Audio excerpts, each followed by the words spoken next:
আসসালামু আলাইকুম বন্ধুরা, কেমন আছো সবাই? আজকে নিয়ে আসলাম নুডলসের রোল। আর এটি তৈরি করতে আমি প্রথমে রোল তৈরি করার জন্য রুটির একটা তরল ডো তৈরি করে নিচ্ছি।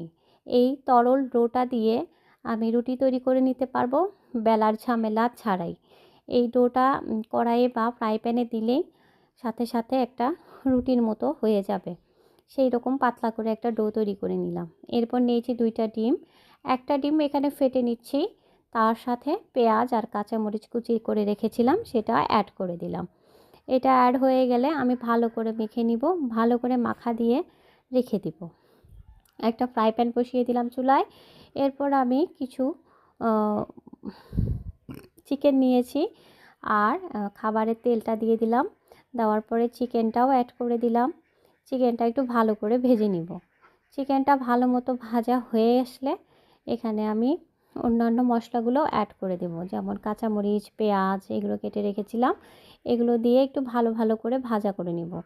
ভাজা ভাজা হয়ে আসলে আমি এখানে আমার যে নুডলসটা আছে স্বাদ অনুযায়ী লবণ দিয়ে দিলাম আর নুডলসটাও অ্যাড করে দিব, যেন ভালো মতো করে এটা আমার রান্না হয়। কারণ আমি আজকে এই নুডলসটা পেঁচিয়েই একটা রোল তৈরি করব। সেই জন্য আমি নুডলসটা ভালো করে ভাজা ভাজা করে নিচ্ছি। আর নুডলসের যে মশলাটা ছিল সেই মশলাটা ইউজ করে দিলাম। শুধুমাত্র এই নুডলসের মশলাই আমি এখানে ব্যবহার করেছি, অন্য কোনো মশলা বাইরের ব্যবহার করিনি। এখন আমি এখানে ভালো করে নুডলসটা ভাজা ভাজা করে নিচ্ছি। করে ফ্রাই প্যানটি নামিয়ে আরেকটি ফ্রাই প্যান চুলোতে বসিয়ে দিলাম। দেওয়ার পরে যে আটার ডোটা করে রেখেছিলাম হালকা পরিমাণ একটু খাবারের তেল দিয়ে দিব।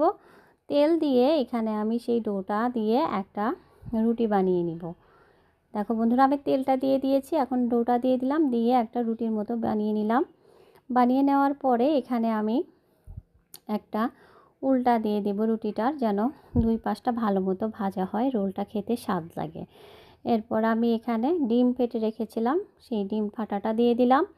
ডিম ফাটাটা অ্যাড করে দেওয়ার পরে আমি যে নুডলসটা করে রেখেছিলাম রেডি, সেই নুডলসটা এখানে দিয়ে দিচ্ছি। দিয়ে দেওয়ার পরে এই রোলটা আমি পেঁচিয়ে পেঁচিয়ে ঘুরিয়ে নেব একটা রোল তৈরি করার জন্য। দেখো বন্ধুরা, আমার রোলটা প্রায় ভাজা ভাজা হয়ে গিয়েছে। একটু তেল দিয়ে দিলাম কড়াইতে, যেন ভালো মতো রোলটা আমার ভাজা হয়ে যায়। রোলটা অনেকই ভাজা ভাজা হয়ে গেছে। আমি এখন এটা খাবারের জন্য বা পরিবেশনের জন্য একটা প্লেটে সার্ভ করে নিচ্ছি। তারপর একটা চাকু দিয়ে এটাকে কেটে নিব। কেটে দেখো দুই মাঝখান দিয়ে কত সুন্দর একটা রোল তৈরি হয়ে গেছে। বাচ্চাদের টিফিনে দিতে পারবে, নিজেও খেতে পারবে। ধন্যবাদ সবাই।